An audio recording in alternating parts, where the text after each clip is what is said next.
Hi everyone, welcome to another video. So this was actually super not planned, but I saw that Theresa Is Dead and a couple other YouTubers have a new tag going around called the part-time YouTuber tag. Now obviously I don't technically do YouTube part-time because I'm not monetized, but I do hope to achieve that milestone sometime in the future.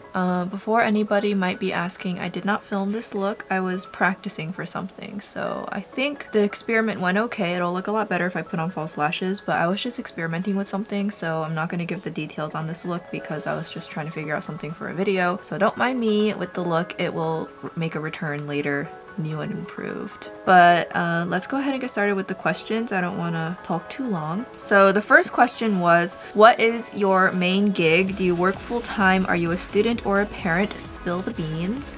So kind of like Theresa, I don't really want to talk too much about my job, but suffice to say I do work. I am not a student. I am a parent to cats, if that counts. My full-time jobs are related to art, design, and cats. So that's what I do full-time. YouTube is definitely just a hobby. So when I film, I'm relaxed and I kind of can just unwind. And yeah, so that's that. 2. What made you want to start YouTube? I really could kind of feel the same way and understand how Theresa felt about what made her start her YouTube channel, and for me it was the same thing. So ever since I was growing up, the reason I didn't start wearing makeup until 2019, so I never wore makeup through any school, was because I didn't know how to do makeup for my eye shape, and all the tutorials and all the store people and all the makeup artists didn't know how to do makeup on my eyes. I just looked like a disaster anytime anybody tried, so I gave up, never even bothered. For example, my eyeliner always disappeared and nobody knew what to do about it. So I just never bothered. I felt like I couldn't wear makeup. I felt like makeup was not for me. And at the time, monolid resources weren't there. If you did find something online, it was monolids are great for graphic eyeliner and graphic makeup looks, which is complete and utter bollocks. Fetishizing and exoticizing monolids to relegating them to just being for funky eye looks is really not nice. And there was no monolid, there still is very little to no monolid representation in marketing materials, and I felt like in the YouTube space I could not find English-speaking YouTubers with monolids. Some of the bigger ones actually still have like a crease that kind of folds up and under, but in terms of true fatty monolids like mine that are heavy, that have like wrinkles along the eyelid because there's just so much fat in the eyelid where double eyelid tape couldn't even hold on to it because the eyelids are so fatty. Those kinds of monolids don't exist. And if I go into the Asian space, I have to make sure that there's subtitles, or I will never find a colorful smoky look in that realm because everything tends to be much more natural. So if I wanted something really colorful, really fun, I was always watching YouTubers whose eye looks I couldn't replicate. Even the terminology of things like crease is obviously very centered around assuming only one type of eye shape exists, and I don't have that eye shape. So particularly in China, if you have this eye shape, you're told you should probably just go ahead and get your eyelids done, get double eyelid surgery, that'll make you prettier, it'll fix everything, why bother? I grew up as a child wanting to get my eyelids done because that's what was always told to me, is you would look so much better if your eyelids weren't so ugly. Why do you have monolids? It's such a waste. Your face looks fine, but you need double eyelids. So when I grew up, I thought after I graduated from college and saved up the money, I'd go to Korea and get my eyelids done. I know a lot of other people have done that, and in Asia it's commonly given as a graduation gift. So I had always thought I would do that too, but now I don't want to. And in fact, I have had a couple comments saying that people are so glad they found my channel. They have an eye shape just like mine, and they've always wanted to be able to learn how to do makeup on it. Now, I'm no makeup artist, but I do have many years of experience having monolids, which is not an experience other people can replicate. And I have had to honestly learn 90% of what I know now by myself. I want other people with monolids to know you're not alone. You can absolutely do makeup on these. I just really enjoy being able to share that kind of energy on YouTube with other people who might be feeling really self-conscious or unincluded because they have monolid eye shape, which it's 2021, soon to be 2022. I think we should be over this by now. There should be more diversity in marketing representation. Maybe someday we'll get there. but for the time being, my little corner of YouTube will be the monolid corner of YouTube, and anybody who wants to join is welcome. So that's really why I wanted to join. There was a niche that was not being filled. I have a lot that I can share.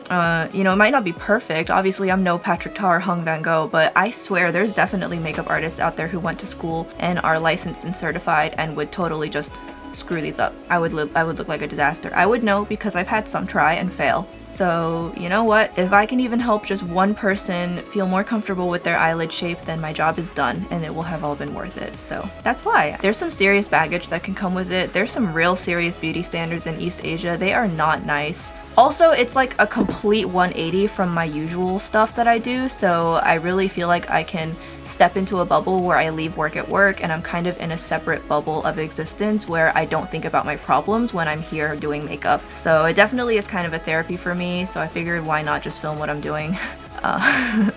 Yeah, so that's the long answer. Those are the details. 3, what is your channel about? Do you stick to one niche or do you cover a few?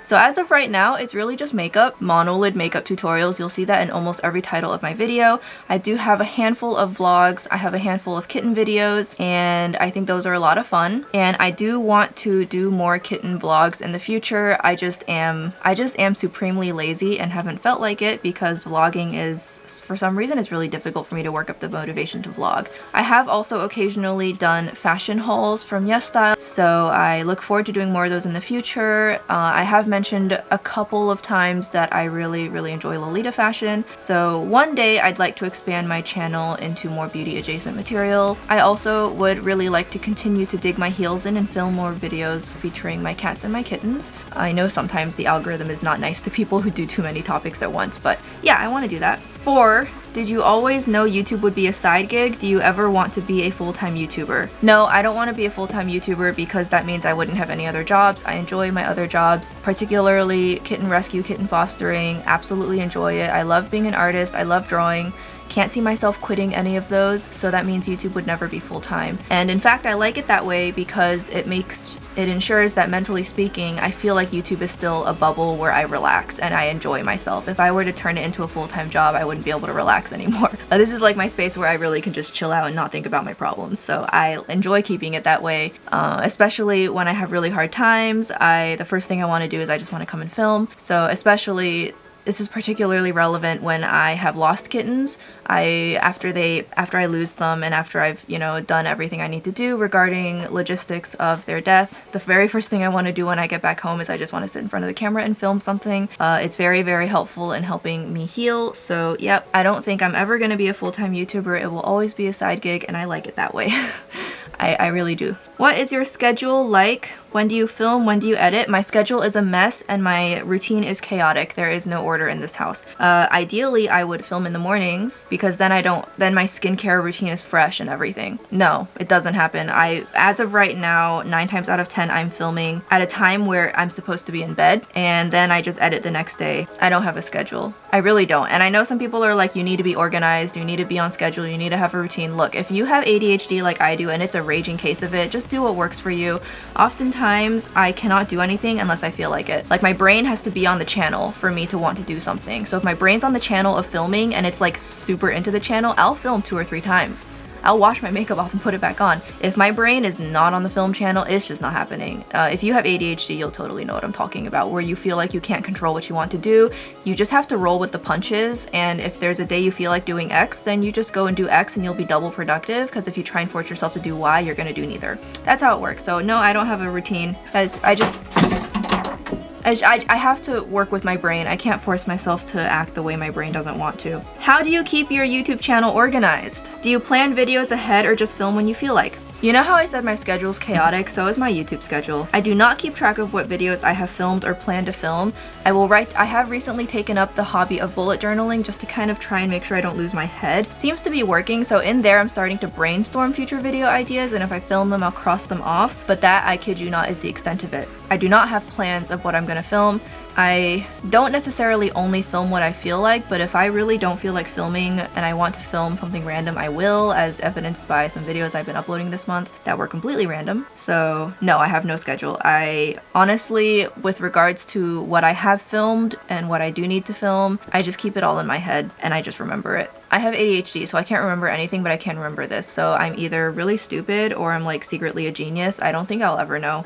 You absolutely can have a YouTube channel while being a total mess. I mean, if that's the way your brain works, don't fight it. 7. How do you feel about sponsored videos on YouTube? Would you ever do one? So I'm expecting my dad to have a stack of medical bills when he gets old that'll be about as tall as me. And so if I ever got sponsorship offers, yeah, I take them, because guess where the money's going? His health is not good, and I know his medical bills are going to be really expensive, and my mom keeps telling me that she can deal with it and she doesn't want to be a burden on me, and she's so sweet and I really appreciate that. But if I ever like won the lottery and made it big on YouTube, all that money, all that sponsor money is going straight into saving for my dad's long-term care. That's just the reality of the situation. So you know what? I might look like a really shady, like, sellout, and maybe I am, but the healthcare system in this country is a complete joke. So yes, I will take sponsorships because I know exactly where that money is going, and it's a sad reality, but that's just the way it is living here. If you know, you know, and I'm sure you guys have plenty of stories you could share. Last question. What do you think is the biggest challenge of doing YouTube part-time? I would say the biggest challenge is that you feel like you're never done. You always feel like there's something to do. You feel like you can't really take a break because you can't lose your momentum. I think that's the biggest thing, really. It feels like you're constantly spinning the wheel and you have to keep that wheel spinning. I think that's probably the most difficult part, is just mentally you're like, oh, when will I be done? I can take a break, and you feel like you really can't. I guess I would say that's the most difficult part of it, but my cat's chewing on plastic. But yeah, I mean, but like a standard 9-to-5 office job, you're going to work every day and it feels similarly pointless. So, I mean, I can't complain because I could be in a cubicle and I would probably feel the same way but worse. So it's just a feeling you have to get used to. Part of life is just feeling like you're doing things, and if you don't maintain them for even a second, suddenly it all falls apart. It's like the world's worst houseplant, you know? I'd say that's the hardest part. The other hardest part is, well, I would say the hardest part is that like I feel like I don't have very much free time. You know, some people are like, oh yeah, I've had to like not see my friends as much, or I don't really do as many fun things because I want to grow my channel. But I am a complete introvert. I don't really have very many friends like at all. So I don't like going out. I don't like big gatherings. I don't like loud events. I don't really feel like I have to sacrifice anything because I'm home anyways. The only thing really is that I feel like my true leisure hobbies kind of get thrown to the wayside. Like even I've noticed I even can't really work out for super long because I feel like I don't have time to film if I work out for like an hour and a half. I guess that's the biggest thing, but that's definitely something I can work around if I just got more like, if I like actually had a routine, it wouldn't be so messy. I guess like for things like, oh, I don't play video games as much. I don't really think you need to play video games that much. I don't think it's good for you to do too much of video games, so I can't really say I'm mad about that. Yeah, I mean, I don't know. I guess I could say for me the biggest challenge is just I feel like if I look away for 1 second, my whole channel will just collapse and die. I guess that's the biggest challenge. So in that regards, I feel like I'm taking care of a really, really trash tier houseplant. If that makes any sense to you guys. Okay, that's it. It says just 8 questions. I like took a screenshot of the video description from Theresa Is Dead to look at, and it seems like that is the last question. So that's all I had to talk about. I hope you guys found this to be very juicy. When I hit 1,000 subscribers, I will do a Q&A. So if you want to hear a Q&A, then subscribe so that you can get me closer to 1,000, and then you can ask questions about me and I will answer them. I hope that's motivation enough. We are so close. I am so pleased with my growth. I honestly really just started this channel for fun, to share the monolid love with everyone. I really wasn't expecting it to go anywhere. It is definitely a very big privilege to know that I'm worth your guys' time, so I hope I can continue to deliver on that. So as always, please let me know if there's any other videos you want me to film. I have lots and lots of roundup videos coming for the end of this year. I'm trying just trying to spit out as many things as possible. Future me is gonna hate how much editing there is, but too bad, future me. You just have to deal with it. So yeah, alright, I'll see you guys in the next video. Bye!